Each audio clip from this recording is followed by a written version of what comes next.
It is with great pleasure that I again have the opportunity to introduce Aviv Gur, who will present part 2 of his participation in our Fear No Evil seminar.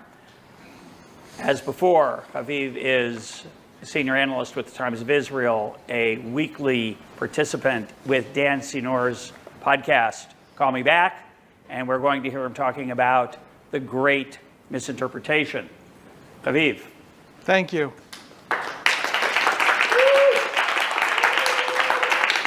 It's always most fun when the applause is at the beginning, because then I'm done. Hello, everybody. How you doing? You feeling okay from, what was it, last year that we were on that trip? Yeah. Today we're going to do something extremely unfair. We are going to be a bunch of Jews talking about the Palestinian story in a very self-validating way. We are going to try, and I am going to try and convince you that there are themes in the Palestinian story as told by Palestinians to Palestinians that are recurring and that we are living through right now, and that are the lens through which they're interpreting their current situation, and that are convincing and deep and serious, and we have to understand, or we won't understand them. They are not extremist, and they are not radical, and they are not wrong, and they are not any of these simplistic categories. They are people with clear and thoughtful and deep stories and experiences, and they are living out those stories and experiences just as are we ourselves. So, I'm going to first of all argue that they have a convincing story. There is no such person alive who does not have a convincing story. And if you don't understand how someone could possibly think what they think, not that they're not wrong, not that they're not catastrophically wrong, but that they're not stupid. If you don't understand why the other side isn't stupid, you haven't done your homework. Okay? We're approaching this from that premise. And now I'm going to try and lay out for you roughly 3 themes that recur in Palestinian history. We are not going to talk about last week. We are not going to talk about October 7th, maybe in the end 3 sentences. We are not even going to talk about the peace process of the 90s, which we talked about at great length while you were trying to nap on a bus. We are going to talk about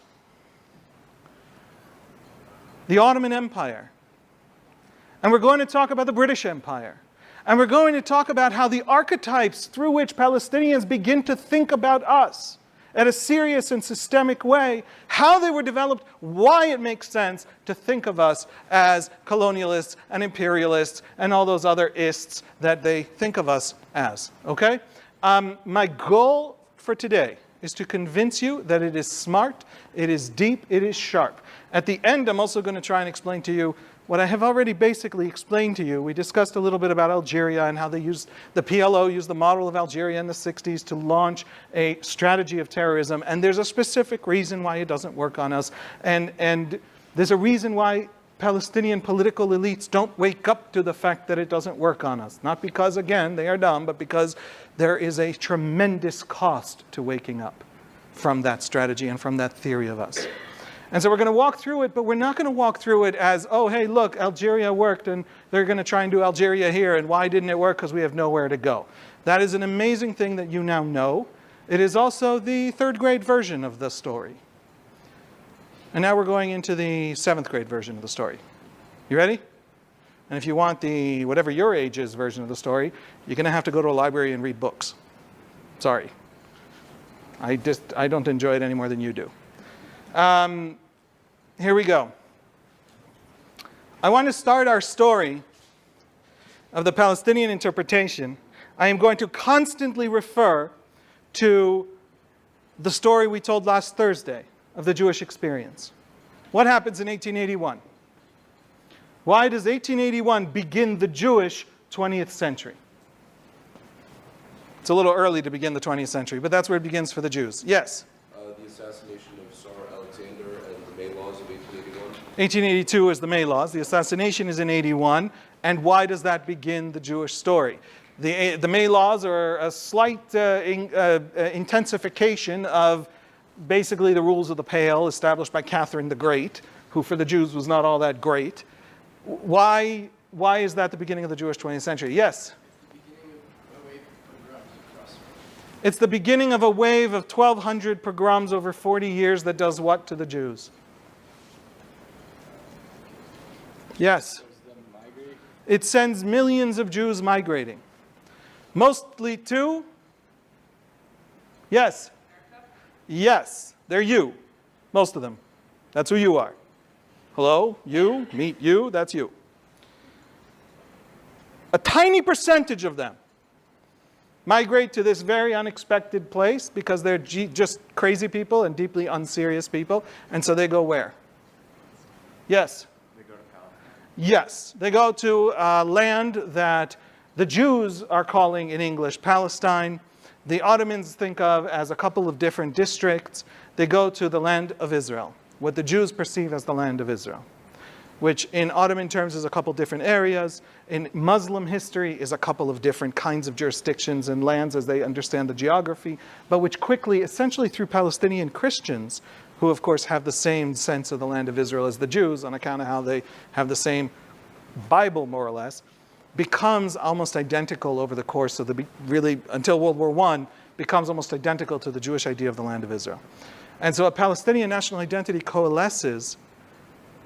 And this is something Palestinian intellectuals say. This is not the Zionist version of the story. Palestinian national identity, in the same way that German identity coalesced at some point around certain events, Palestinian national identity coalesces in the terms that it uses today and understands itself today around this Jewish migration. But this Jewish migration in those first 40 years, between 1881 and 1921 roughly, is a trickle. It's 1,000 a year on average. It's something very, very small. They are very ideological, many of them. Incidentally, there's a very interesting book by a professor at Haifa University, Gur al-Ro'i, who actually argues that even they weren't Zionists.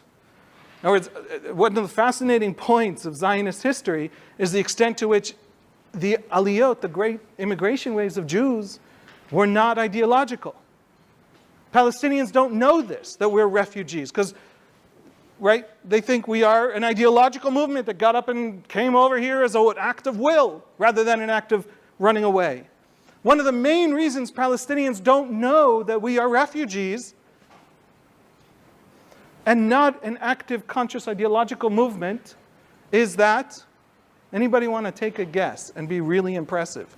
Why do Palestinians not know that in fact we are not a conscious decision, but mostly, demographically, refugees? Yes? We don't know. What do you mean we don't know? When we tell the story of the Aliyah, we make it seem very ideological.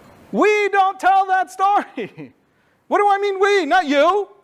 Israelis in their schools. What story do they learn? They start with an organization called Bilu, Beit Israel Lechu v'Nelcha. A house of Israel, arise and walk. Bilu is the beginning of essentially socialist, various versions of socialist/communist Zionism in 1882 or 81. Bilu is 14 people. They get on a boat they go from, where were they? Kharkov, I think? And they leave Kharkov, they get to Istanbul port, and they get on a boat, and they go to Jaffa. And the Zionist story in Israeli school textbooks begins there with them. And it then follows the kibbutz story, the story of the little agrarian settlements, which is an ideological story because these were people building communes to create a new Jew. They were also a tiny percentage of the actual immigration. And so because we focus, it's a little bit like Americans focusing on the Pilgrims. The vast majority of early America is the commercial centers of Virginia. But the Pilgrims created a lot of the sort of cultural essence of America, the radical individualism, that radical Protestantism, a lot of those ideas that became the American idea, even though they were demographically a very small part of America. So the kibbutz movement, the early ideological Palestinians, if they listen to us, will have trouble noticing that Zionism is primarily, demographically, a rescue operation of millions of refugees. Okay? That's the story we know. As they begin trickling in, as they begin trickling through Istanbul port, or it's not yet called Istanbul, it's still called Constantinople. As they begin trickling through Constantinople and getting on boats to Jaffa, Jews are lining up at the Ottoman consulate in Odessa to get passports, to get permits to travel through Ottoman lands. And in April of 1882, in springtime in Odessa, a sign is put up at the consulate. Literally a sign. Jewish immigrants from the Russian Empire will be able to settle as scattered groups throughout the Ottoman Empire, excluding Palestine. The Ottoman government establishes very, very quickly. I don't think 1,000 Jews have yet moved to Ottoman Palestine. And the Ottoman government puts up a sign and says, please don't come here. You want to come to the Ottoman Empire? You want to be subjects of the Ottoman Empire? Go for it, enjoy. Everybody settles somewhere else. There's no concentration of Jews in the Ottoman Empire. Why would the Ottoman Empire not want a concentration of Jews somewhere? Because it's pretty dangerous to give people a land that they've been fighting for thousands of years. You're going to have to explain that. If someone has such a kinship to the land, they're obviously make a claim to it. If they're just going from Russia to, I don't know, somewhere to Syria, then why, it doesn't really matter politically. It's along that vein. Anybody else? Yes? This way they'll be spread out throughout the whole Ottoman Empire. And? Otherwise we would all go to the same place and that would be a threat to the security. Why would we be a threat? Yes, over back in there. We have our own sort of nation already and have like dual loyalty. What are they afraid of? They're afraid of Jewish separatism. What is a 400-year-old empire at the beginning of the end of the 19th century afraid of? What are all the empires toward the end of the 19th century afraid of? What? Nationalism. The Jews can come. You're welcome. You know what you can't do? You can't be a nation. Because we have a lot of nations. We're done with nations. Incidentally, at some point, about 15 years later, they're going to meet with the top of the Zionist movement is going to meet with the top official. And the top official is going to say, we can't have you take the land away from Islam. But you know what land we could have you concentrate in if you really want? Greece. Greece is super empty right now. You guys want Greece? Why would the Ottoman Empire roughly, I think it's 1905, I can look it up, have a meeting with Zionist leaders and say, why don't you all go to Greece? Because what's happening in Greece? Yes? There is a beginning of a nationalism. And how do you prevent a nationalism? You mix everybody up. The old empires were ethnically mixed. Not just they were ethnically mixed because everyone loved each other and lived together in harmony. They were ethnically mixed to prevent a nationalist threat to the empire as a whole. And so the Ottomans begin at the very beginning. There's almost no Jews coming, but they are reading. There's actually evidence, letters by Ottoman diplomats in Vienna, in the Austro-Hungarian Empire, who we know were reading Zionist tracts and Zionist writings from the Russian Empire. And they're starting to worry about this new Jewish nationalism because down the road, you nip nationalism in the bud because once it gets going, it's awfully hard to stop. The Ottoman Empire knows that it's weak. It knows that it is, I don't know if knows, but not long for this world. We're going to hear that. We're going to hear that in a second. The Sultan himself is going to tell us that. And it is very worried about nationalisms. Yes? Wait, sorry, I don't want to... You don't have to. I guess, wait, wasn't Greece independent after 1821? So how would the Ottomans have been able to make... Yeah, it was specifically, I believe, in Thrace. It was specifically in, okay. or it was Saloniki. Yeah. Yes, but they were worried deeply about the challenge of Greek independence. And it's not just that. All through the Iberian Peninsula / what is today the Balkans, if you're in 1882 when that sign is put up, 4 years ago, in 1878, the Russian Empire took Bulgaria from you, which is a very big place at the time. And so there are these wars, and there's this, and the Russians used Bulgarian nationalism in that area. And so, yes, it's not that in Greece there begins to be, but there is this challenge of Greek nationalism, and the Greek-speaking parts of the empire, which, by the way, at the time include Western Anatolia, what is today Turkey. The more you dilute, the more you dilute the concentrations of ethnic Greeks, the more your problem is solved. But yes, so why is this important? This is important because at the very beginning of the Ottoman Empire, of the Aliyah, as we understand the Aliyah, the first Aliyah, the second Aliyah, at the very beginning, the Arab elites of Jerusalem, the Arab elites of Jaffa, they think of themselves, they know themselves to be Ottoman elites. They are the Ottoman officials who run these places. And they are the essentially important families who traditionally inherit the main positions in these cities and in this region and in this land. And when the Jewish trickle starts coming in, the very first response is not, oh no, Zionism is going to take the land of Palestine away from the Palestinians. What's the first response? The first response is, oh no, the Jews are. We mentioned this. What are the Jews? The first aliyot, as they come through Jaffa, why are the Jews worrying to the people running the port in Jaffa, to the city council of Jerusalem? Why are the Jews a worrying prospect? Because they are? They're becoming a nation. What? They're becoming a nation. No. No. No. Sure, but no. The Jews are Russians. The first problem that Arabs have with Jews in this land is that they are Russians. Why, if you are an Ottoman elite, the local Ottoman elite, the local imperial elite, the Ottoman Empire has ruled this place for 400 years. Why are you worried that the Jews are Russian? And they talk about it. They talk about the Jews being Russians. Because if you are a Russian, and the arch enemy, the great enemy of the Russian Empire, of the Ottoman Empire, is Russia, the last land literally ceded in war by the Ottoman Empire was with Russia. Over the previous 80 years or so, the Ottoman Empire had fought 4 wars with Russia. Russia was encroaching.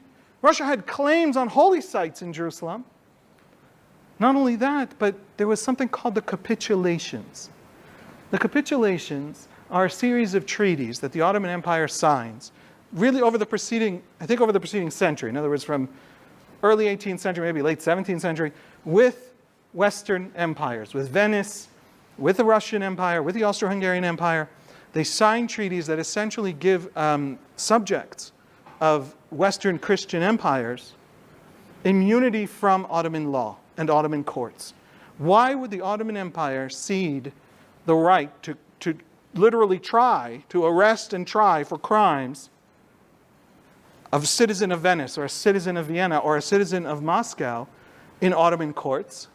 They're just too weak to sort of resist that sort of situation. No. They're pretty weak, but that is a pretty big concession. Why would they do such a thing? Try to imagine why that might even happen. Yeah, you raised your hand. You didn't notice? Oh, you did that. Folks, commerce. The Ottoman Empire is desperately poor, and they want to get commerce into the empire. And one of the ways that they want Western commerce to come in through the empire and not to take sea routes around the empire, for example, is by ceding all kinds of concessions to commercial enterprises and traders of Western Christian empires. And so the Jews who arrive, what do they think they are? The Jews who land in 1887 at Jaffa Port, what do they think they are? Yeah. What do the Jews think they are? Why are they arriving? They are running the hell away from this horrifying empire and its pogroms. What do the Arab elites, who think of themselves still as Ottoman elites, see? The Russians are coming to Russia. A bunch of Russian subjects, not subject to their own law, showing up and establishing tiny little communes and evading the local justice and local police in any real way. It's not only that. There is, I want to get to, this is Hajj Amin al-Husseini, the Grand Mufti a man who supported Hitler in the Second World War, pretty famous for that. Don't support Hitler in the World War or you'll be famous for it. This is his father Kamil. His father Kamil was the Grand Mufti before him. His father Kamil was the Mufti in Ottoman times, and therefore he was also a member of the Jerusalem City Council. And in 1914, the Jerusalem City Council convenes at the governor's behest, the Ottoman governor, Mutasharrif, as you say in Turkish, if your Turkish is like mine, which is to say I know 3 words, all of them political positions in the empire. That is how you say it. Kamil al-Husseini sits on that city council as the Mufti of Jerusalem, as the great religious authority of Jerusalem, and he has a great idea, a great suggestion. And it is recorded in the minutes of the city council. And his suggestion is, why are the Jews coming? We know why they're coming. Yeah, they're Russian subjects, and that's terrible, and it's a disaster, but why are they coming? We all know about the Zionist congresses, right? Why are they coming? They're coming not because of the Zionist congresses, and they're not coming as agents of the Russian Empire. Why are they actually coming? They have nowhere else to go. They're refugees. He says the Romanians, roughly what is today Romania plus about half of other countries, are tormenting them. And so they come here. So how do you get rid of them? Torment them? You torment them. And then what are they going to do? Keep going till they find the next place. What do you think of that? What does the Ottoman governor think of that? What? He's dancing between a lot of raindrops here. You can't start oppressing Russian subjects on Ottoman soil if you're the Ottoman Empire. Or you can, but that's a big thing to do. The Tsar wants the Jews out of the empire because he hates the Jews. But as soon as the Jews are here, the Tsar does try to protect them simply for imperial prestige. You can't have Russians stepped on, even if they're Jews who I hate. But once they're here, they're Russians, and you can't have them stepped on. And so in that world, there is the beginning of an understanding of why they're coming. It isn't that they don't know that something is happening, but this suggestion, these elites, they're still thinking essentially in Ottoman terms and trying to work through Ottoman institutions. What is the great experience of the Palestinians in this period? One of the things that Kamil al-Husseini does in the 1910s is that he chairs a committee established by the government in Constantinople to look into the question of Jewish immigration. He is the chair of the committee and he issues recommendations. And the recommendations are, we have to stop the Jewish immigration. And he issues these recommendations and the Ottoman government does nothing. One of the big things that he also recommends stopping is Jewish land sales to Jews. And the Ottoman Empire does nothing. Eventually, the Ottoman Empire sends to Jerusalem a much more competent governor, a governor who understands that they're actually going to start having a problem with the Arabs if the Jews keep coming. Having a problem with the Arabs matters to the empire. Where the Jews settle doesn't. Not so much anymore. They failed to stop them from coming in after the original policy of 1882. And so he actually does crack down on land sales, and he also cracks down to Zionist organizations, and he also cracks down on immigration. The problem is that the governor in Jerusalem only oversees the little provincial pocket of Jerusalem, Jerusalem to Jaffa. If you go as far north as Nablus, or roughly the latitude today, I think, of Netanya, that's already a different province, run out of Beirut. Because the Ottomans didn't think of the word Palestine in the same way. And so when the Zionists can't buy land around Jerusalem, what do? The governor in Beirut is a lot less difficult to deal with, or more incompetent, or slightly more corrupt. And so they buy there. They buy land around Tiberias, which is part of Beirut. And then after a couple of years, the governor in Jerusalem is replaced. And this guy is no problem at all. So they come back to buying around Jerusalem. What does Kamil al-Husseini see? Kamil al-Husseini sees something that is at the foundation and cornerstone of Palestinian identity to this day. As he's watching this happen, what is he concluding? Guys, courage, speak, yes. Yes. You raised your hand. That's your problem that you don't have to speak. Yes. They're trying to take over. Never mind the Zionists. He sees something more deeper about the Islam. Yes. Abandonment. Who's betraying him? His own. He gets that the Jews are running away. Not all of them do. He does. There's a big problem that they're also subject to the very people who are kicking them out. So they get the protections, but also they're being kicked out to Palestine. That's a big problem. But he gets that he runs a committee. He is an Ottoman elite. And the Ottoman Empire can't get its shit together. Excuse me, that's going to be recorded. Can't get its anything together. This is the age of TikTok. I don't think I'm going to shock anyone. Do you feel the frustration? There is a theme that comes back for generations of abandonment by the Arab world, of abandonment by Islam. After October 7, Hamas officials at the Four Seasons in Qatar, in Doha, have gone on television all over the Arab world and they've said what? Where is who? Where is Iran? Where's Hezbollah? Where's the Arab world? Where are the legions? Where are the Mujahideen marching on Palestine? In 1948, in 1967, every day, every year throughout Palestinian existence from the very beginning, with the very weakness of the Ottoman Empire, the story is a story of Islamic weakness and Arab weakness. Yes? There are also the tanks that Egypt put on its border facing Gaza so that if Palestinians flee, then The one thing the Arab world is very strong about is that they don't want the Palestinians with them. Yes? Well, why are saying in 48 and 67 they felt banned by the Arab world, but not many Arab states joined or led the fight against Israel? A lot less than could have, and a lot less as they view it than should have. In 1896, Herzl goes to Constantinople and he wants to meet the Sultan.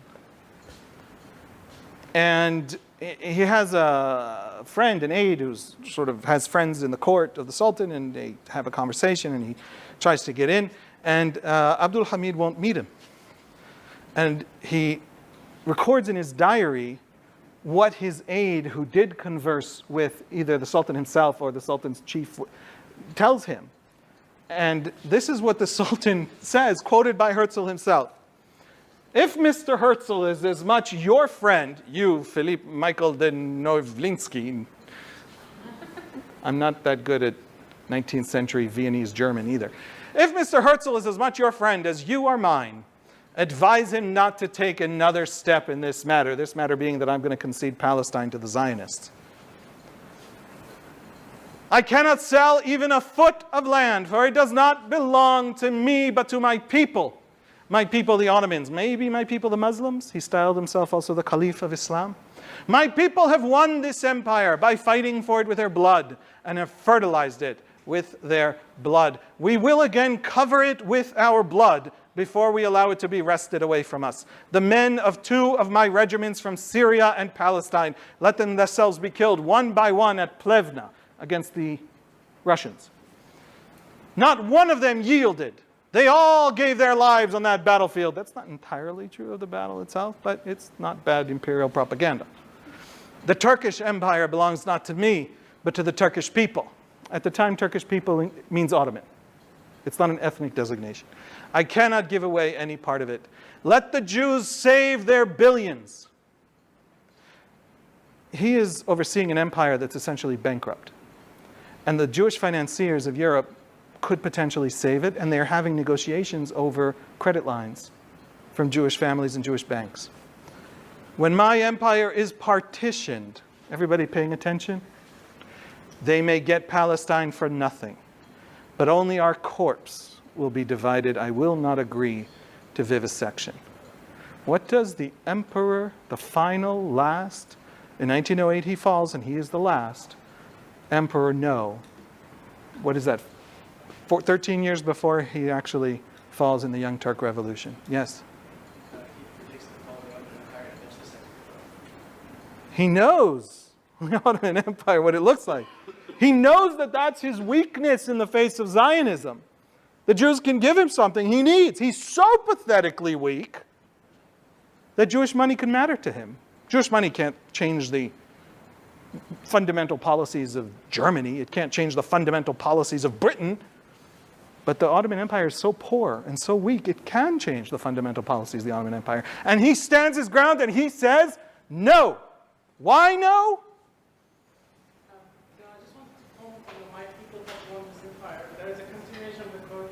he says Turkish people. Are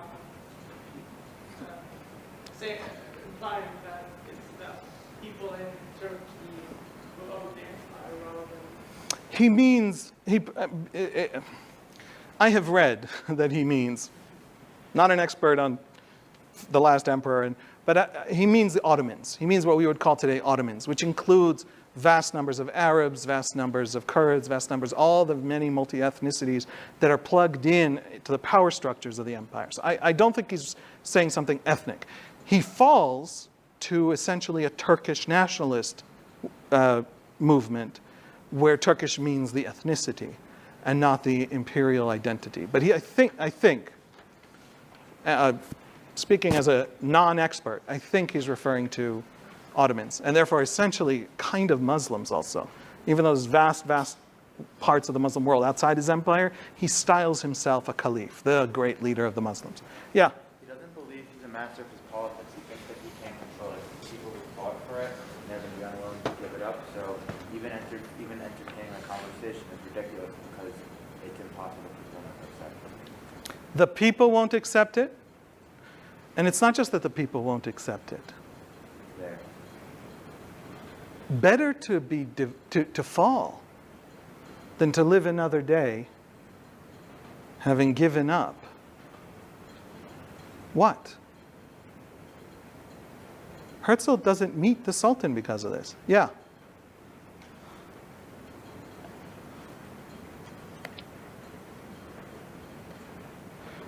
Yusuf Dia al-Din Pasha al-Khalidi. Yusuf Dia al-Khalidi was made famous by his, I believe, great-grandnephew, Rashid Khalidi, professor at Columbia University. He opens Rashid Khalidi's book, The 100 Years' War on Palestine.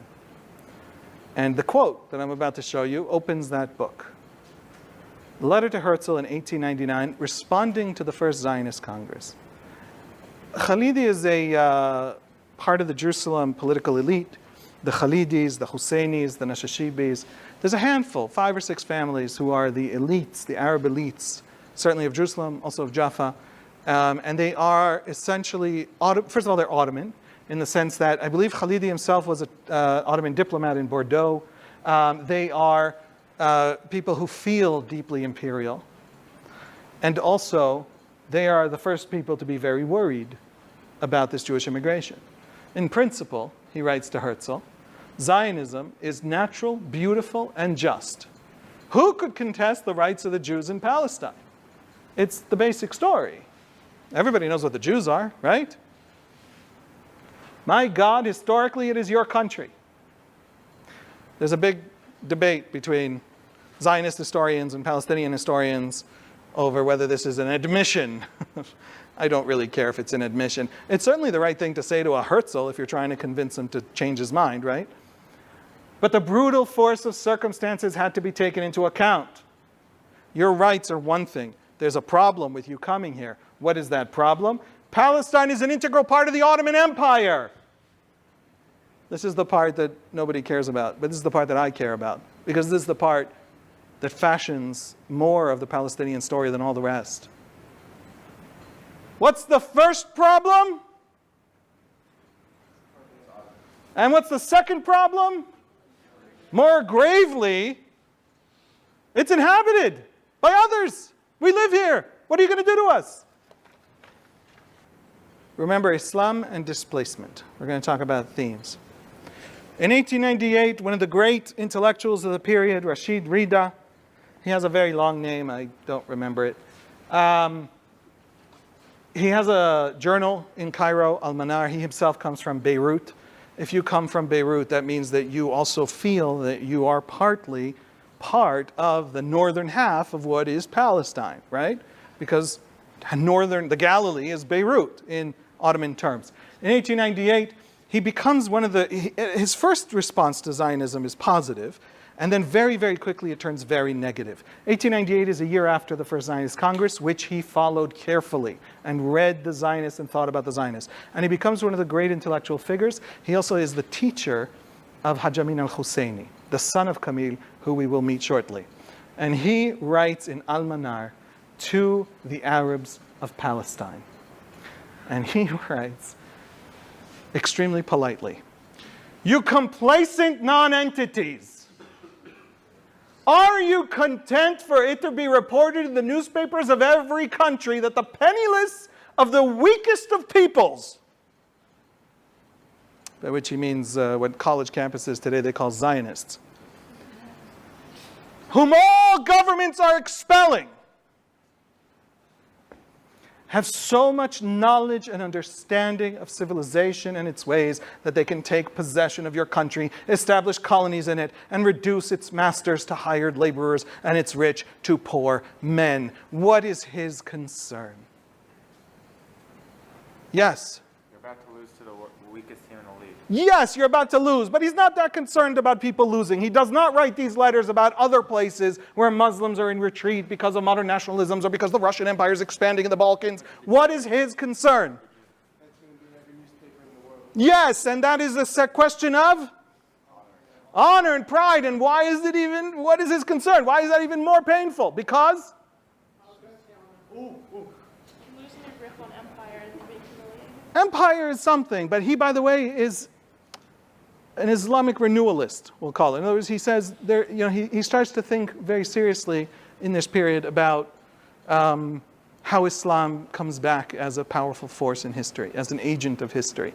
So I don't know if he's desperately concerned about the Ottoman Empire. He's, by the way, in Britain, in Egypt, when Egypt is already controlled by Britain. Yes? Forces the confrontation of the question of what to do with Islamic weakness. It shows it around. Islamic weakness, and how does that come out? What is he concerned with? Why is this painful? Yes?